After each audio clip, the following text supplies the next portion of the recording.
got so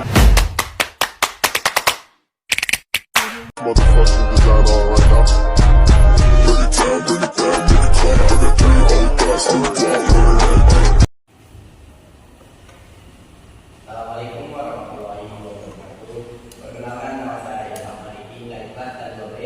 Di sini saya akan menjelaskan sedikit tentang komunikasi verbal dan non-verbal. Baik, pengertian komunikasi. Menurut Ahmad tahun 2014, komunikasi adalah proses pemindahan serta pertukaran pesan, di mana pesan ini bisa berbentuk fakta, gagasan, perasaan, data atau informasi dari seseorang kepada orang lain.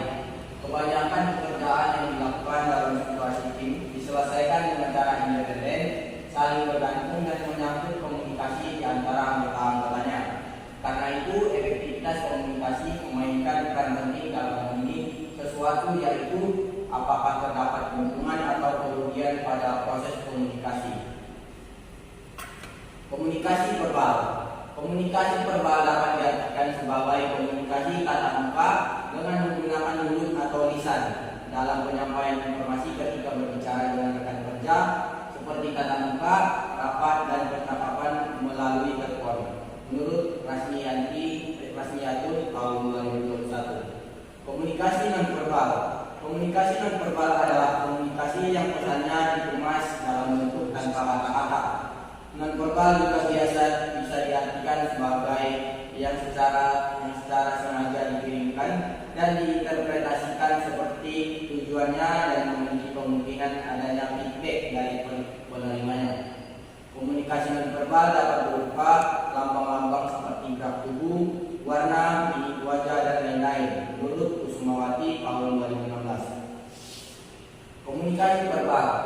Ciri-cirinya gerak tubuh, ekspresi wajah, postur tubuh, gerakan tangan, kontak mata, sentuhan, jabat tangan, tepukan di bahu, pelukan, dan bentuk sentuhan lainnya yang menyampaikan makna.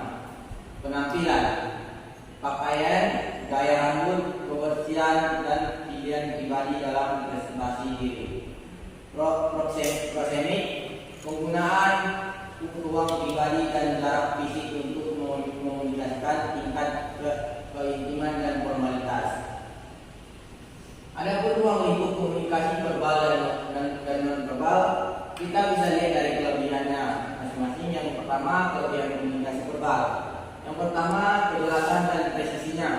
Kata-kata memungkinkan penyampaian pesan yang lebih jelas dan presisi, terutama untuk ide kompleks atau abstrak.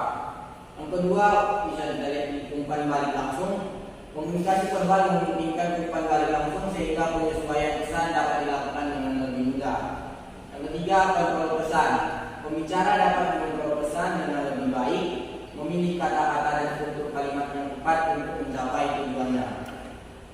Kekurangan komunikasi verbal. Kesalahpahaman kata-kata. Kata-kata dapat disalahartikan terutama jika konteksnya tidak dipahami dengan baik. Kebohongan dan penipuan. Komunikasi verbal lebih mudah dimanipulasi untuk berbohong atau menipu. Hambatan bahasa. Komunikasi verbal terhalang oleh perbedaan bahasa dan akses. Kelebihan komunikasi non-verbal. Yang pertama, komunikasi universal. Banyak elemen non-verbal seperti ekspresi wajah dan bahasa tubuh beserta bersifat universal dan dapat dipahami lintas budaya. Yang kedua, keaslian dan kejujuran. Komunikasi non-verbal lebih sulit dimanipulasi dan dapat mengungkapkan emosi dan maksud yang tulus. Penekanan dan nuansa. Komunikasi non-verbal dapat memberikan penekanan nuansa dan konteks pada pesan verbal. Kekurangan komunikasi non-verbal. Yang pertama, ketidakjelasan. Makna komunikasi non-verbal bisa bersifat ambigu dan tergantung pada interpretasi individu. Yang kedua, pengaruh budaya. Norma dan kebiasaan non-verbal berbeda-beda di setiap budaya sehingga bisa menimbulkan kesalahpahaman. Kurang tepat untuk pesan kompleks. Komunikasi non-verbal kurang tepat untuk menyampaikan pesan yang kompleks atau abstrak. Kesimpulan dalam efektifan antara komunikasi verbal dan non-verbal adalah Efektivitas komunikasinya tergantung pada situasi dan tujuannya. Gunakan kombinasi komunikasi verbal dan non-verbal yang tepat untuk menyampaikan pesan dengan jelas, tulus, dan efektif.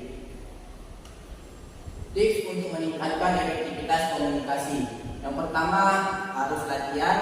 Semakin banyak kita berlatih berkomunikasi, semakin baik kita dalam menyampaikan pesan secara verbal dan non-verbal.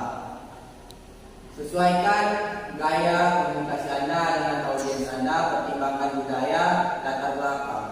Yang ketiga, bersikaplah sadar. Perhatikan isyarat non-verbal dan isyarat non-verbal Anda sendiri dan orang lain, dan gunakan informasi untuk memahami pesan yang lebih baik. Berikan umpan balik. Mintalah umpan balik dari orang lain tentang bagaimana Anda berkomunikasi, dan gunakan umpan balik ini untuk meningkatkan keterampilan Anda. Yang terakhir, kesimpulan akhir. Kedua jenis komunikasi itu sangat penting. Komunikasi verbal dan non-verbal berjalan beriringan untuk menciptakan makna yang lengkap. Kedua saling komunikasi verbal adalah komunikasi yang menggunakan bahasa dan kata sebagai produk utamanya. Manusia akan sangat sulit menyampaikan perasaan dan keinginannya jika tidak menggunakan bahasa yang dapat dimengerti orang lain. Komunikasi non-verbal adalah komunikasi yang disampaikan melalui ekspresi wajah, tekstur atau bahasa tubuh, gerakan tangan, dan lain sebagainya. Komunikasi verbal dan non-verbal pada hakikatnya saling terikat dan saling melengkapi dalam komunikasi manusia sehari-hari. Mungkin cukup sekian presentasi dari saya. Jika ada kata-kata yang salah, saya mohon